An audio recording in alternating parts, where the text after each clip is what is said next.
think the other activities will follow, and they will happen mainly in Ward 110. We've just introduced the candidate, Comrade Sfiso Ngema, that would be the face of the organization in that ward. And I must admit, this is going to be a highly contested election. And as we move towards 2026. 2026 is going to be heavily contested. I think we need to be ready as an organization.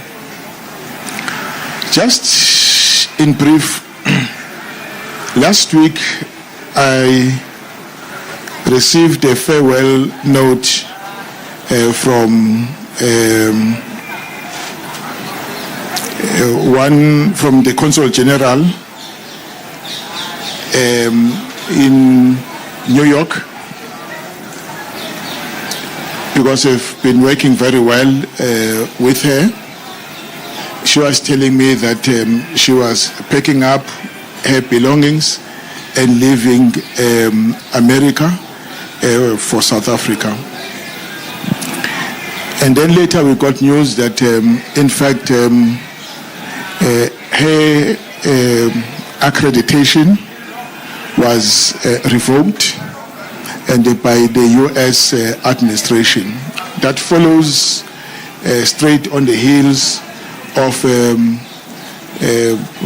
our ambassador there, that side, being declared persona non grata, and was also told to leave the country, America.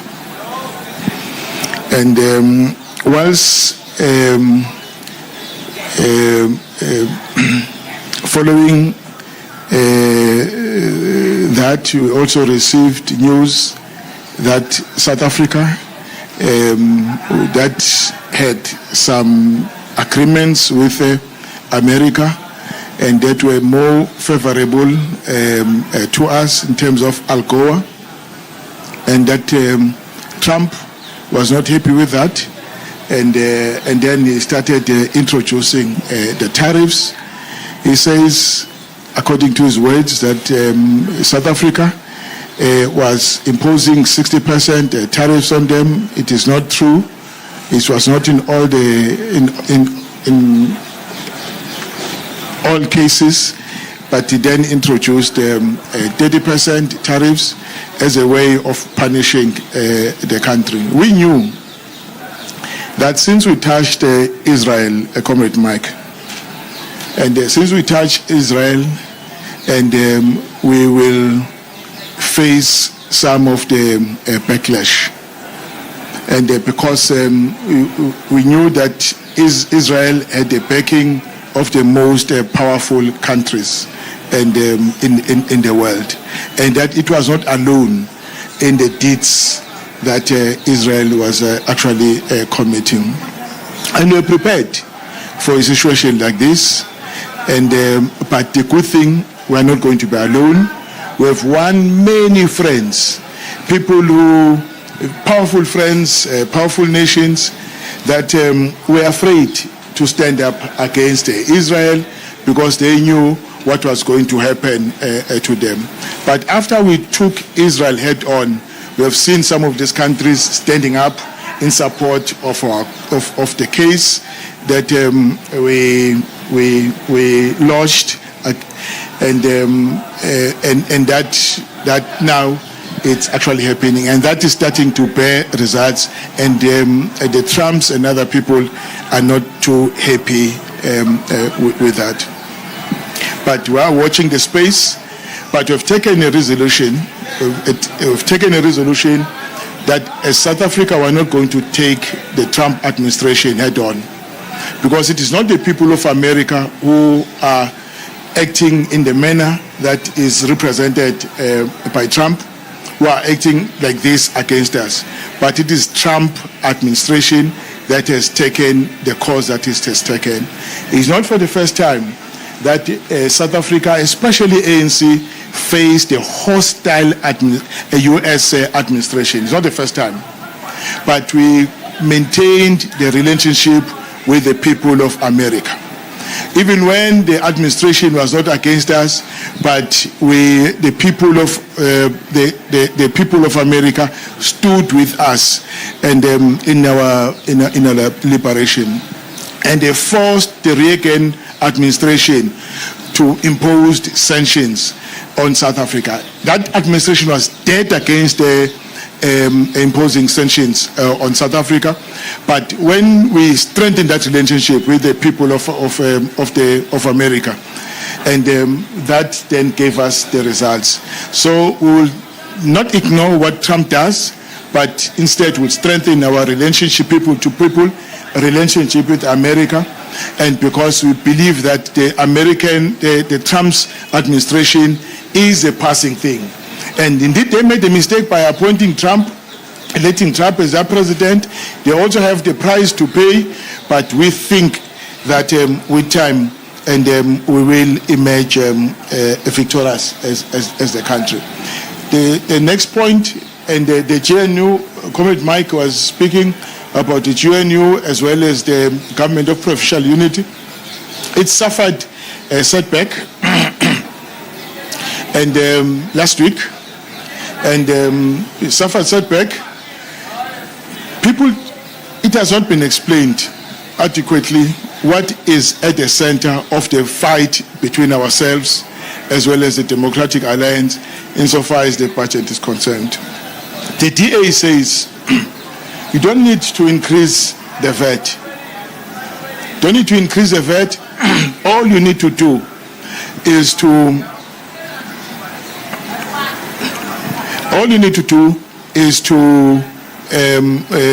withdraw all the grants, the social grants we are paying to our people. So it's a fight where they think that we, as a country, we ought not to be paying so much to deal with the issue of poverty, and they think that the grants are a waste to the taxpayers, and they think that they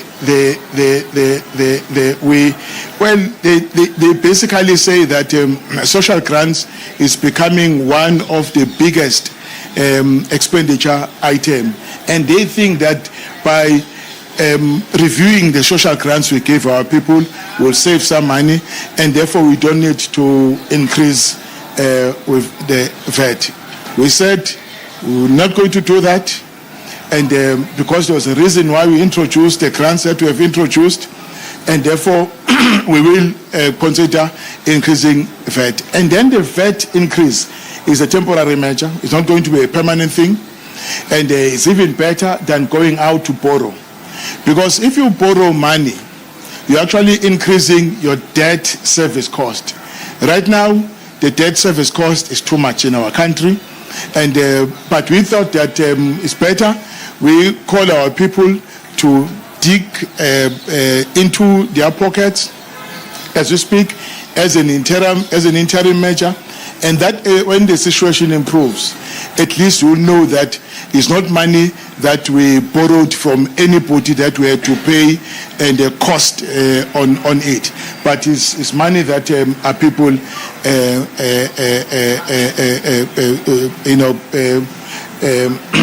paid from their own pockets. So this setback, we are meeting to reflect on it, because this government, to be honest, had to be saved by parties that are not in the government of national unity. No one knew that parties like BOSA, parties like Action XA, and other parties will come to the party to defend this government. Nobody knew that that would happen.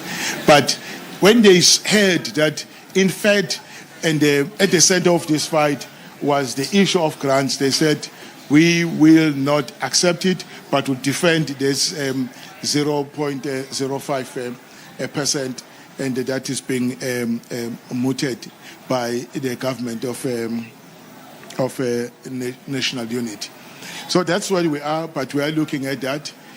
But I can tell you, it will come at a cost, Because, and there's a feeling that how do you, oh, sorry, I'm big.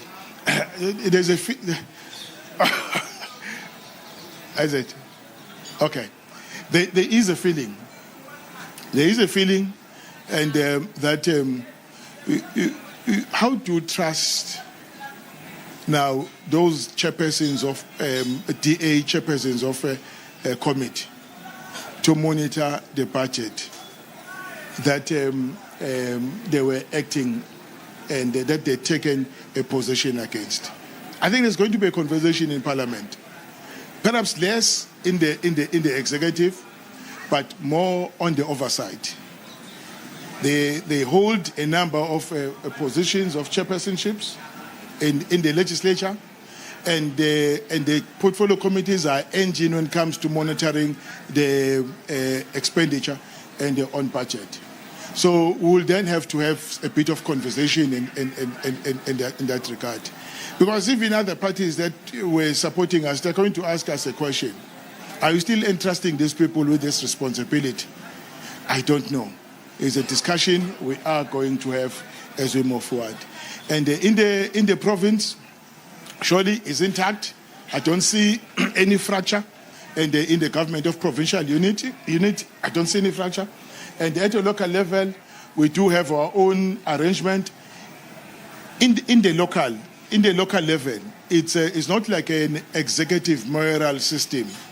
Where they have an executive mayoral system, the mayor appoints all members of ESCO, and he or she may decide to draw them from his political party, but it's a collective executive system, and which means that members serve on ESCO on the strength of their own party in council. As you speak, DA has 3, IFP has 1, EFF has 1, and we have 5. And the 5 will share it with the NFP. So it's a collective executive, and that we have in eThekwini, but the center is really holding. We are improving the image of the city, and will continue to do that. All the issues that the committee was complaining about, with the help of Mabuya Kulu as the co-convener of the presidential election, presidential eThekwini, and working group, we are attending to them. They've actually helped, they're appointed by the president, they report directly to the president. We've actually helped the city to unlock some of the challenges. I should say that the city is well on course, and I can tell you that in no time, there will be huge development taking place in the city. We are meeting with investors. We want to close the gap. Those who are looking for places to invest, the place to invest now, I think there's saturation on the northern side of Durban. There's some space for investment in the south, and but right now we are trying to consolidate investment in the west. We have just opened a 1.5 billion rand investment, and it's part of the 12 billion rand investment that is going to happen there. As a city, we're investing over 600 million rand to provide infrastructure to enable that development to take place. Next time you drive between Durban and Pietermaritzburg, you'll not see that you have left Durban and you have entered Pietermaritzburg, because we shall have connected the city of Durban as well as the city of Pietermaritzburg. That place, that Outer West, is going to be our mid-rent equivalent. Already we're in discussion with investors. They are very serious. They are happy with the course we are taking. Business confidence has risen. We moved from 35%. We're now at 61%, and it's continuing to rise. And we're meeting with financiers who are happy with the stance that we are taking as a city. They're saying to me, look, Mr. Mayor, we had people coming up with a good proposal, Comrade Mike. Good proposal to us, but when you looked at where the city is going, we're not confident enough to fund those proposals. But with a change of leadership at the provincial level as well as at the local level, they are now willing to finance some of the proposals that have been, business proposals that have been placed on their table, and they are saying, keep it up. They are actually calling for more business proposals to finance. The city of Durban will change its face completely, and I'm giving myself 10 years. I'm not going to be in the city for 10 years, but the foundation we are laying, I'm happy that whoever comes after me will take the baton and carry on from the steps that we have taken. You need to be excited about the city. You have all the reasons to be excited about the city. Of course, there's been a lot of wastages. There's a lot of wastages. We are going to cut on those wastages. We are going to cut on those wastages. We have picked up a number of wastages in the city, and but we want a rand to deliver a rand value of services to our community. With that, thank you very much. I'm sorry to have taken a bit of time, but I felt I should just clarify the point. Thanks, Comrade Mike. Thanks, Comrade.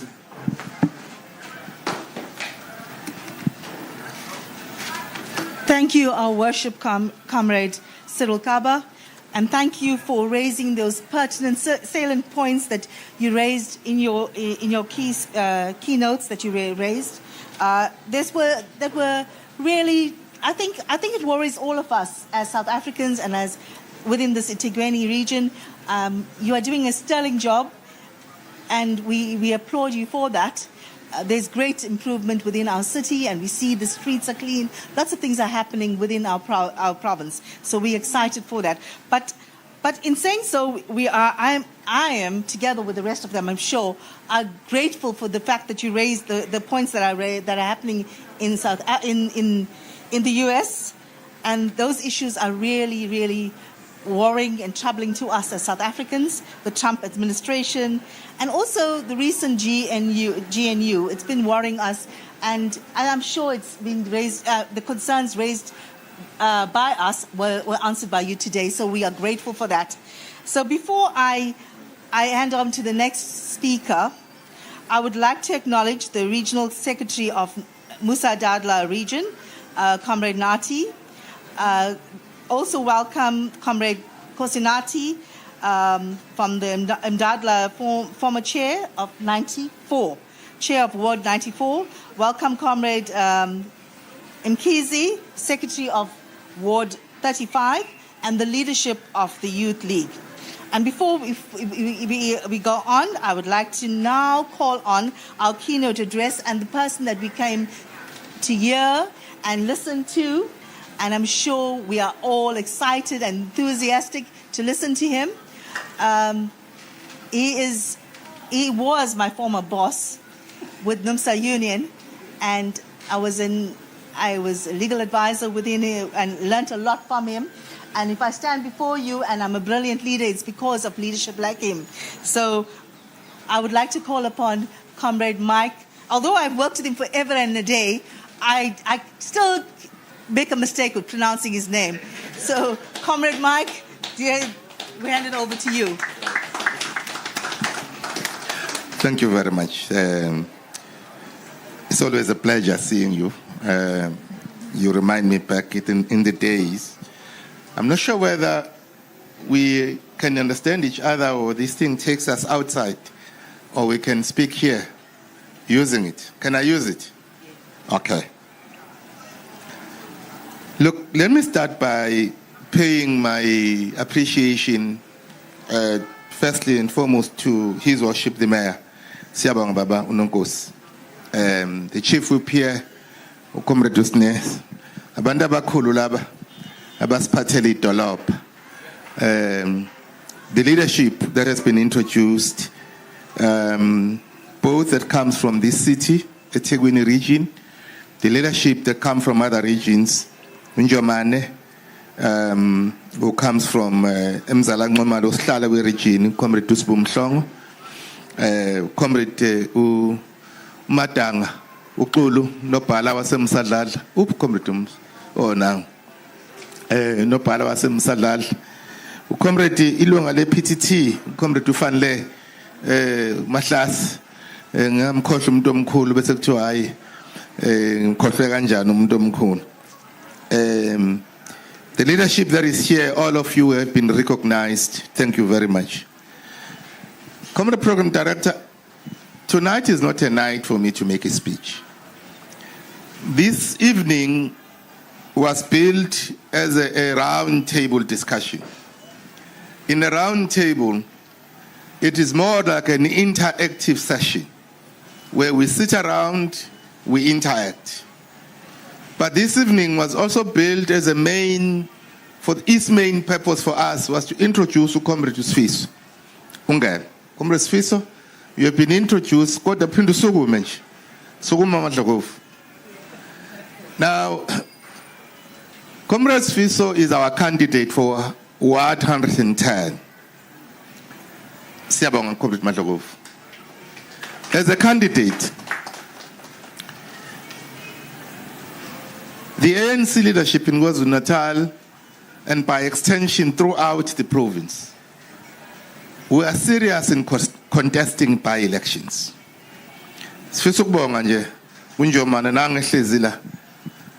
We went there, we gave them marching orders.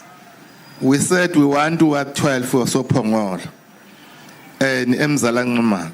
They delivered Ward 12 for us. And we're very grateful.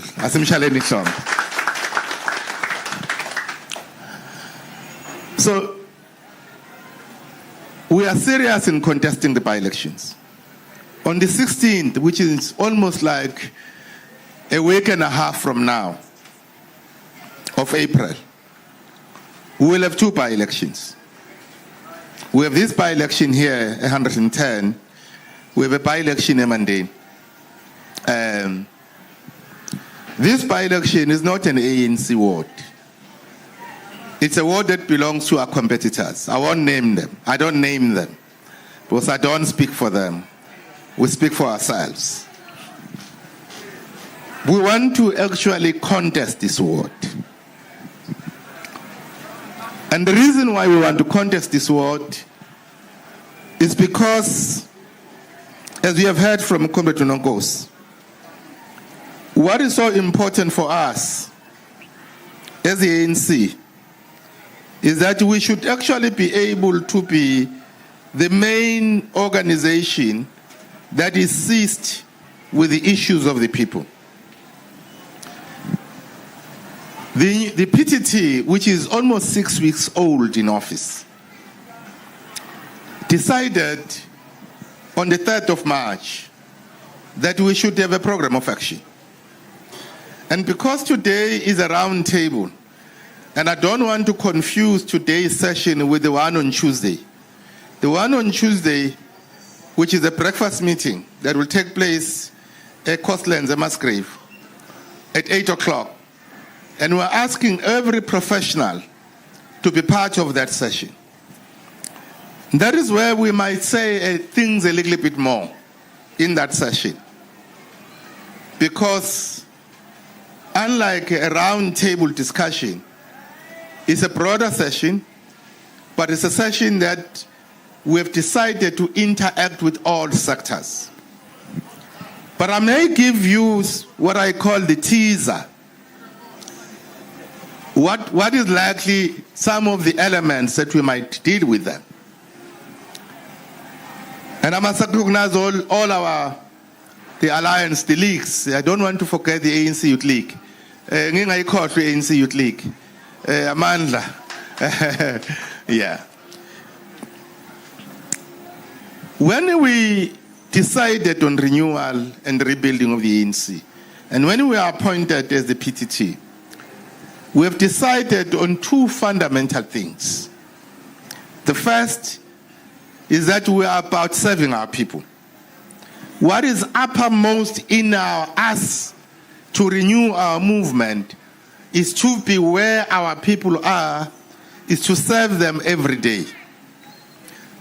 That comes first. It comes first even more than the internal issues of sorting out the internal issues of the movement, which we must. But we must do that so that we sharpen the ability of our movement to serve our people.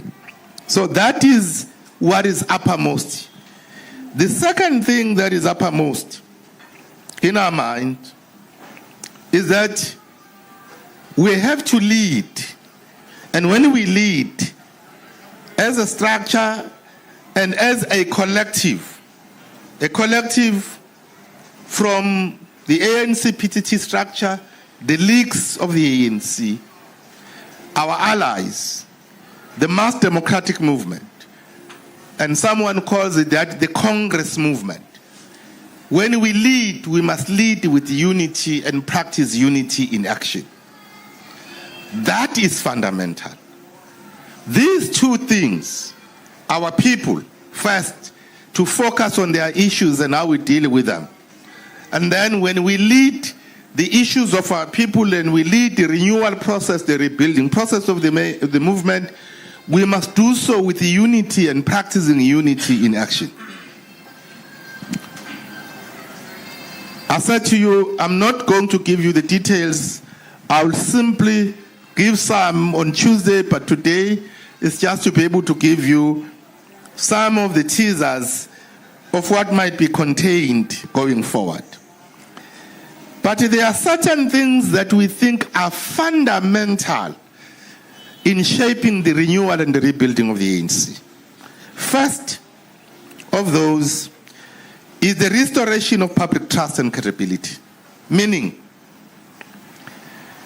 we need to ensure that we promote ethical leadership. In whatever we lead, we must lead with the values and ethics that we are able to imbue back into our movement. The ethical values, accountability, transparency. Because for us to be able to build and build back and build better, we must do so exercising ethical leadership and accountability. And that all of us are accountable. We are introducing things that sometimes may not have been there in the movement. For instance, we are saying each and every leader of the ANC in the 66-member PTT, all of us must be accountable. We must provide monthly reports. Where have we been? What have we been doing? The organizational work, the community work, serving our communities. We must therefore be accountable. The second, in terms of those principles, is that we have to strengthen unity and organizational stability. And that when we lead in the organization, we must foster this internal cohesion and addressing the long-held perceptions of a house that is divided. Our adversaries are going to try to think that we are divided. And I must make a distinction. The ANC is not a monolithic organization. In other words, it's not an organization where we are saying people should not have differing views. That is not division. Because we require to be able to have various views within the movement. We're not a monolithic organization, but we are an organization that promotes healthy debate and healthy discussion. But once we have agreed, no one must therefore be able to break ranks, and therefore we must act organizationally and exercise organizational discipline. These are the values of rebuilding and renewing the ANC. The third of that is that our people need, what they need from us is improved service delivery and effective governance. And therefore, all our leaders, wherever they are, if you are deployed in the organs of state, in government, we want you to exercise leadership there. And you have to improve service delivery. And we have to improve the way we govern. We can't be laissez-faire, adopt a laissez-faire approach in governance. We have to govern so that we can be able to build confidence amongst our people, that we take them seriously. The fourth of those is the reconnection with communities and grassroots activism. We want reconnection with communities. Leaders must not be aloof. we should be able to deal with this disjuncture between us and the masses of our people. We have to close the gap. And in doing so, we have to strengthen the ties with the communities and ensure that the ANC remains grounded in the needs of our people. And therefore, wherever we are, we must catapult the needs of our people first and be able to put them uppermost when we deal with the issues. The fifth is about social and economic transformation. The ANC should continuously persist in transforming society. In particular, we have to persist in transforming the economic levers of our country so that we do not relent on the transformative agenda of South Africa or of KwaZulu-Natal. And wherever we are, transformation must be key. We should not be able to allow the reversal of the gains that we have been able to notch through democracy. Now, of course, the last of these fundamental principles that governs and therefore that are critical is empowerment of future leaders and marginalized group. The ANC must be very, very clear that the future is in the hands of the young.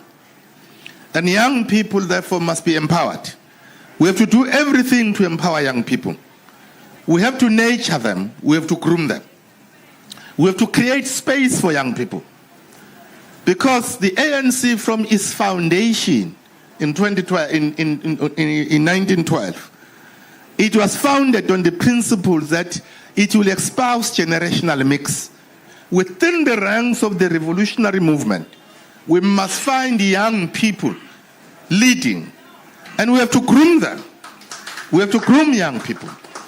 It must be a deliberate focus of this movement to empower young people, give them opportunities, be able to groom them to lead, support them to lead. Of course, when you actually are starting, like in any environment, you are likely to make mistakes. We should then be able to be there to accept that and to cushion young people so that we give them the ability and the space to lead. Now, I'm saying, comrades, these are some of the fundamental features of what is embedded in our program of action, but also these are the features that are dealing with the elements of the renewal and the rebuilding of the ANC in KwaZulu-Natal. So what we did, comrades, we have done the following. We have adopted a program of action, clearly. Now, in that program of action, it is in 3 phases. I won't go to those phases because we don't have time today. And I want us to have some time so that we can engage. But amongst those is sectoral work. We want to engage with sectors. Professionals were having an engagement with them on Tuesday. We will have quite a number on Tuesday. We're engaging with the religious sector, all interfaith. It's not an interfaith prayer, comrade. It is an engagement with the sector. Discussions. We'll be engaging with traditional leaders before the end of next week. We will then be engaging with business at the beginning of that other week on Tuesday, the 15th. We'll be engaging with civil society on the 16th. Then we engage with the thought leaders and opinion makers, your editors and others on the 17th. Now, parallel to these processes of engaging with sectors, we must be dealing with the issue of renewing the movement from within, dealing with the issues of membership, dealing with the issues of audit and verification of the structures of the ANC. We must also simultaneously be dealing with the processes of leading towards sorting the issues of membership.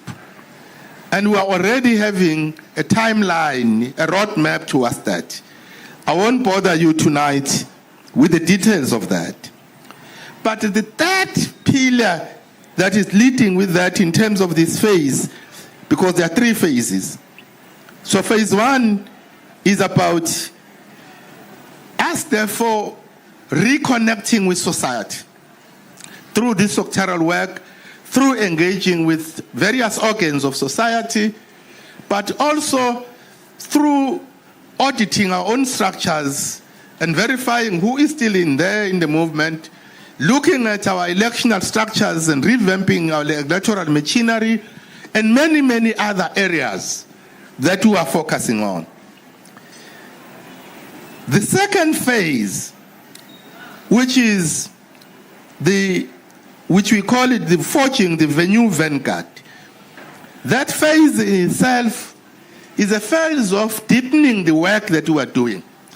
Because whilst we will be dealing with issues of membership that will continue to get into the second phase, but we must also be able to then take the leadership and lead society without saying we are a leader of society, but by the way in which we provide leadership in society.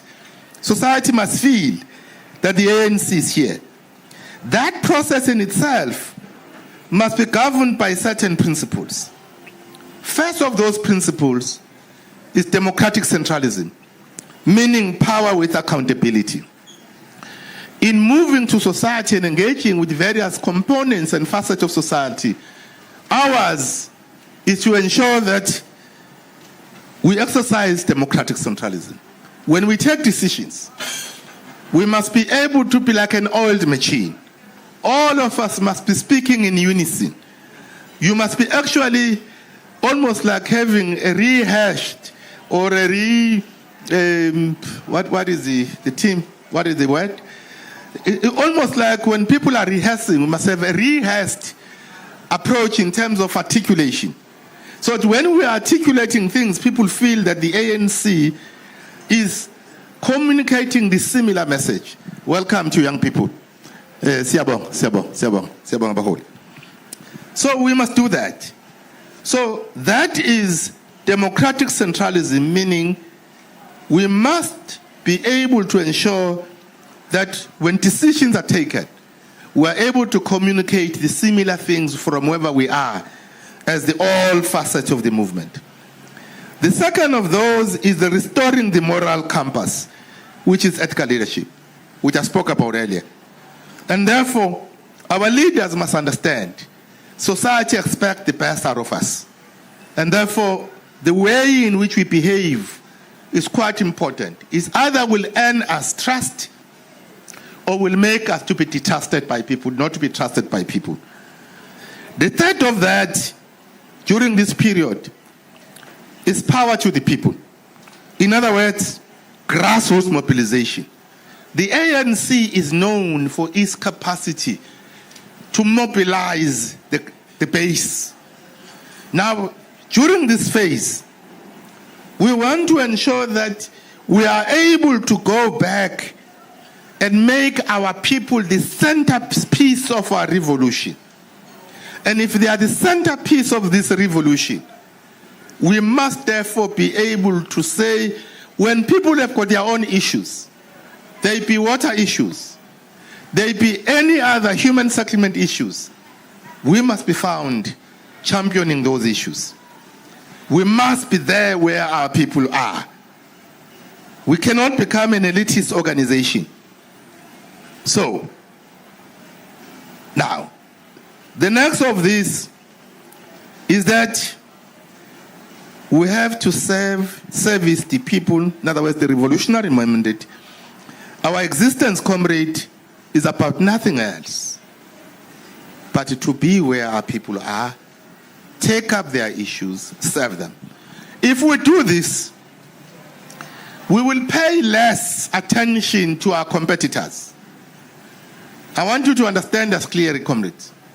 We're not speaking about our competitors because we're not promoting our competitors. We're speaking about ourselves and our people. If we serve our people, there is nobody who can going to get in between us and our people. But if we don't serve our people, we're allowing space for our competitors to be able to find time and to be able to undermine us, and for our people, because they will not be trusting us, for them to move away. Now, abantu ke la ngaphandle bayathanda ukukhuluma ngabanye abantu. asizukhuluma ngabanye abantu. Sifuna ukukhuluma ngathi nabantu. Uma sikwazi ukuthatha izidingo zabantu neinhlupheko zabo, sime kanye nabo, silwe kanye nabo, there is no point uzongena phakathi kwethu nabantu. Uma sibashiya abantu bazohamba baye nalapho bacabanga ukuthi bazosizakala khona. That is why we were in Richmond yesterday, Ward 2. We went to Richmond to say to people of Richmond, we are not angry with you, and we will never be angry with you. We know that we have taken a decision yokuthi bagibele emhlane wengwenya. Now, ingwenya ke yenza into eyodwa. Iyabagwinya abantu, iyabadla abantu. Okwethu ukuyoserve abantu ukuthi bangadliwa izingwenya. We're telling abantu base Richmond izolo ekuthanga ngolesihlanu, the ANC governs Richmond municipality, and therefore we will serve them. Ward 2. We govern the Umgungundlovu City municipality. We will serve them. Ward 2. We are going to say the same thing what Duguza Ward 28, that we govern the Duguza municipality, and we will serve Abanbase Ward 8.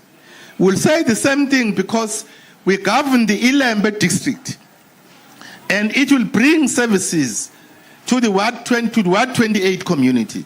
The ANC is not going to leave people where it is not won.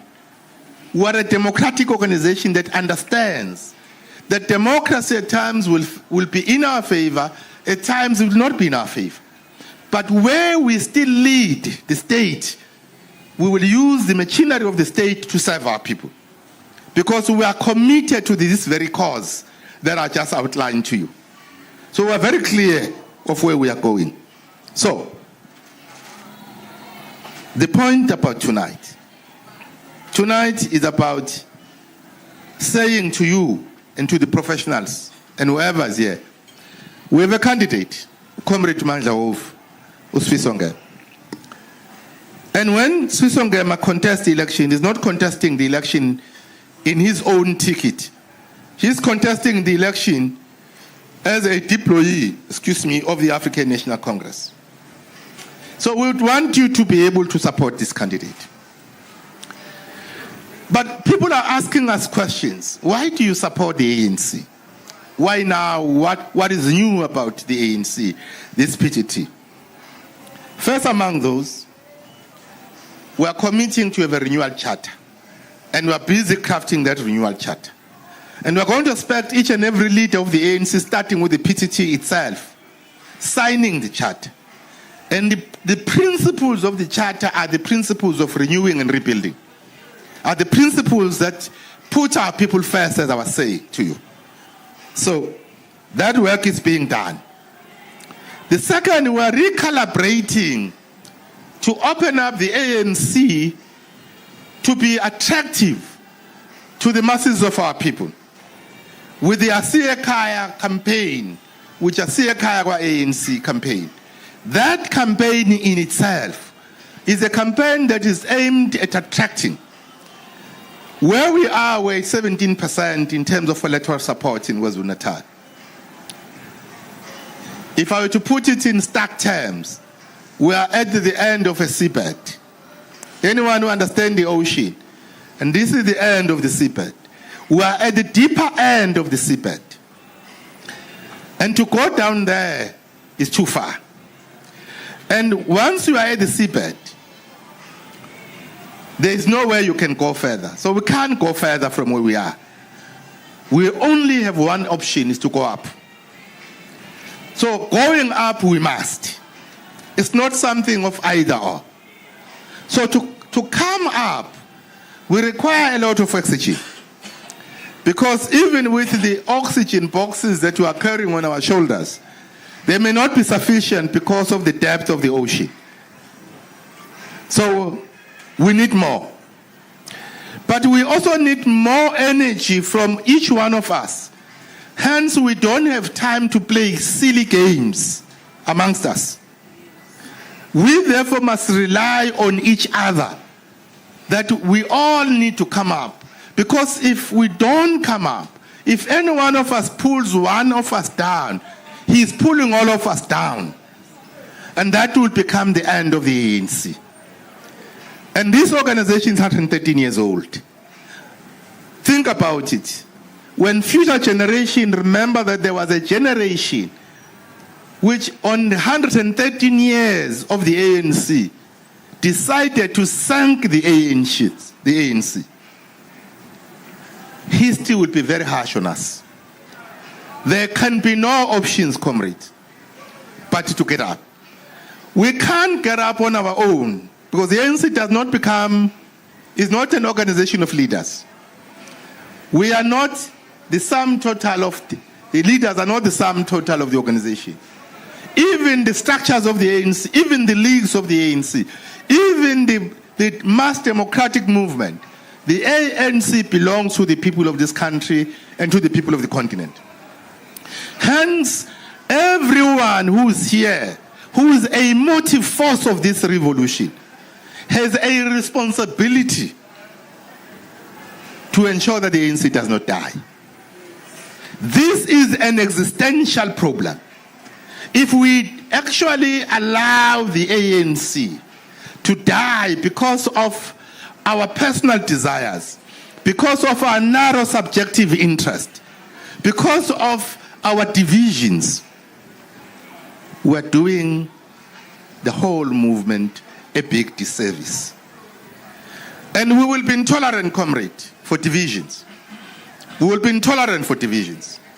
We will be intolerant for those who will openly and on a wanton behavior want to fragment the ANC and pull us down when we are at the end of the seabed.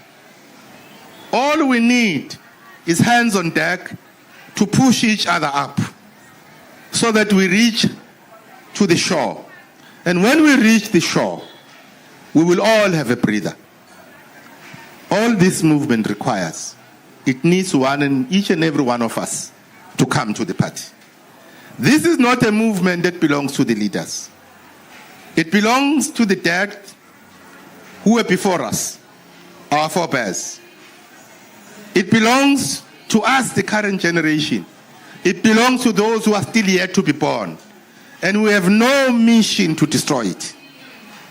And all we need to do is to actually add our hands to ensure that the ANC comes back alive. It regains its glorious status in the minds and the hearts of our people. It can only do so because all of us are contributing. It's a non-racial organization.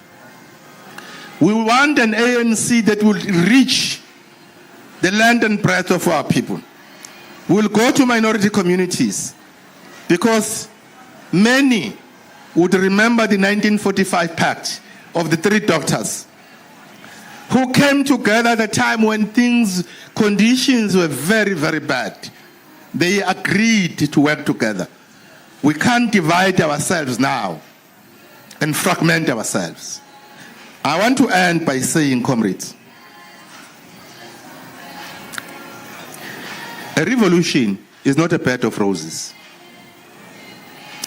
A revolution continuously changes from time to time. And conditions continue to change. And the conditions that changes in a revolution, they require adaptability. They require incisive leadership. They require people who understand and read the situation, the moments for what they are. Not people who want to hang on the past when that past is gone. We can't hang on the past that is gone. We have to be able to build this ANC in the new prevailing conditions. Each generation has its own mission. The generations before us had to give us freedom. We got freedom. 30 years in that freedom, we're now losing power. Our mission is to regain that power. Not for our own sake, but for the sake of the people of South Africa. We have to ensure that we do not have this very uncertain conditions in the country, where we don't know whether we will have a government tomorrow or not. Whether you are a professional, whether you are a scientist from Mars, if these conditions persist, our future is uncertain. We can't rely on anyone. We all need to be there with the masses of our people. So if you understand why we spoke of an ANC that must be rooted amongst our people, an activist ANC that puts our people first, it's because we understand that the power to put a government of the day vests in the hands of the people and no one else. And the people will not give you power if they think you have veered off from where they think we are going. Asingabenza abantu bakithi bagibele emhlane weingwenya. Bahamba nengwenya abantu bagibele emhlane wezingwenya nengwenya. Ingwenya yikho into ezoyenza. Ingwenya ifuna ukudla abantu.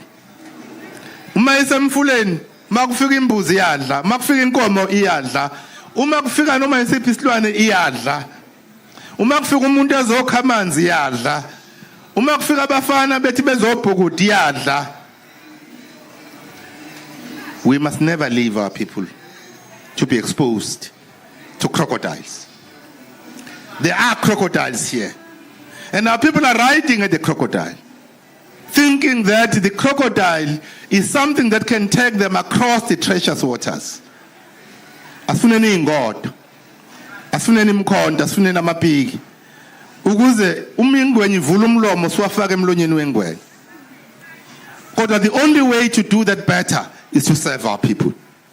When we serve our people, there will be no need for our people to get at the back of a crocodile. But when we leave our people alone, they will be tempted to ride at the back of a crocodile. Let's narrow the space for our people to go and to hope not with a crocodile. Amandla. Amandla. Amandla. Siyabo.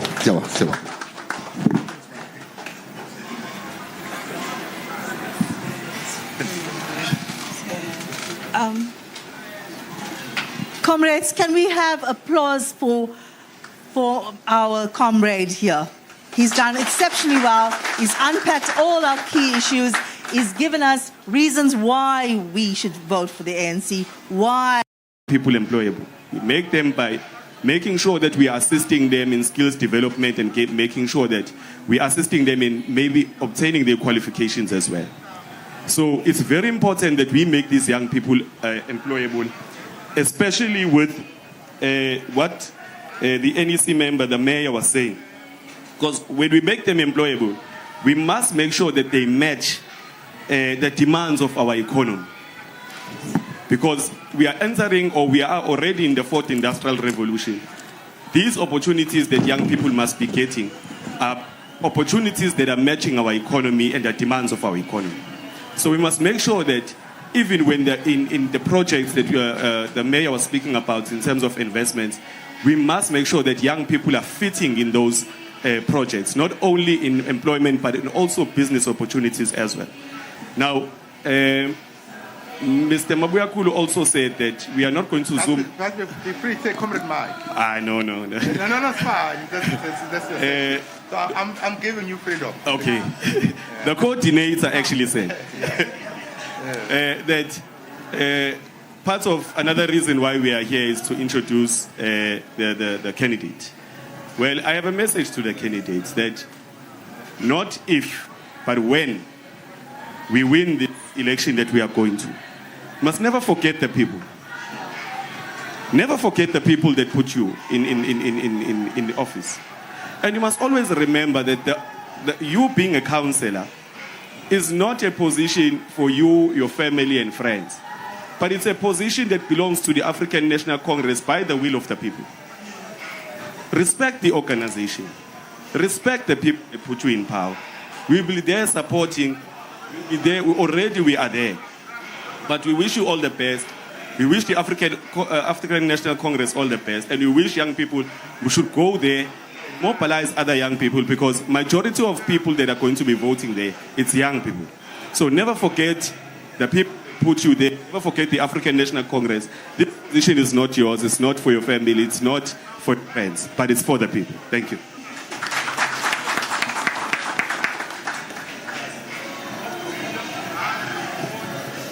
Amandla, greetings, comrades. My name is Sanele Mhlongo. I am the regional deputy chairperson of the South African Youth Council in eThekwini. We serve as an apex body of young people. We represent all youth formations.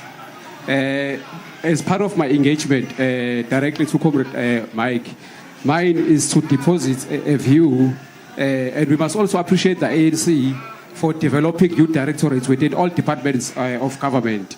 In as much as there has been work done, but there's a lot that still needs to be done in terms of empowering youth officers and youth directorates with budgets. Currently in eThekwini, we have a youth office that is responsible for a population of more than 1 million young people. So we are appealing to Comrade Mike in that PTT to look at how do we empower offices in government that are there to shape youth development.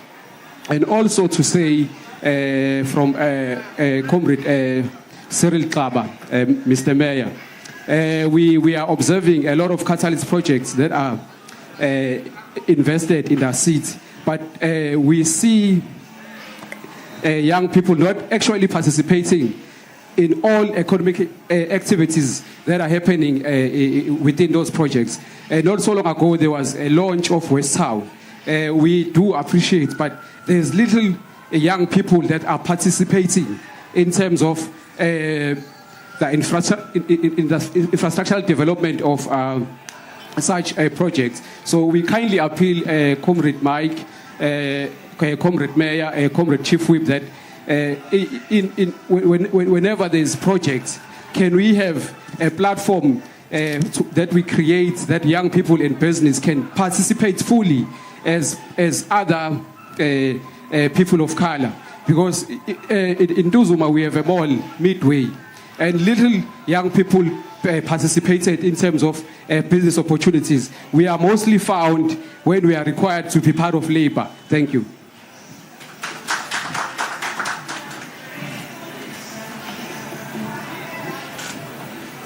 Good afternoon.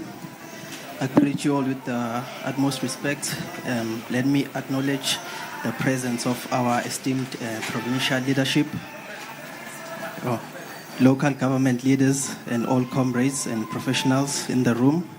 It's an honor to be part of this important engagement that seeks to build bridges between government and the community, especially the youth and the business sector.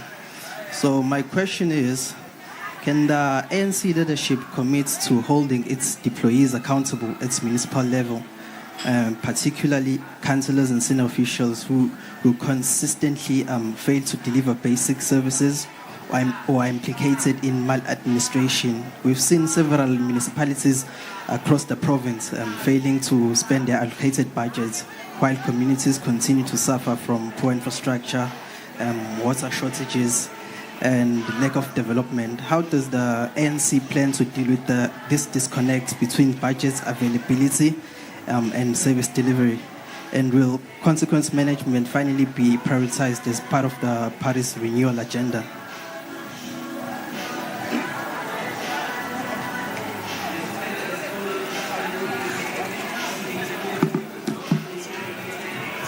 Thank you very much. Can you hear me? Recently, we're informed of the electricity hike in eThekwini. Can you hear me?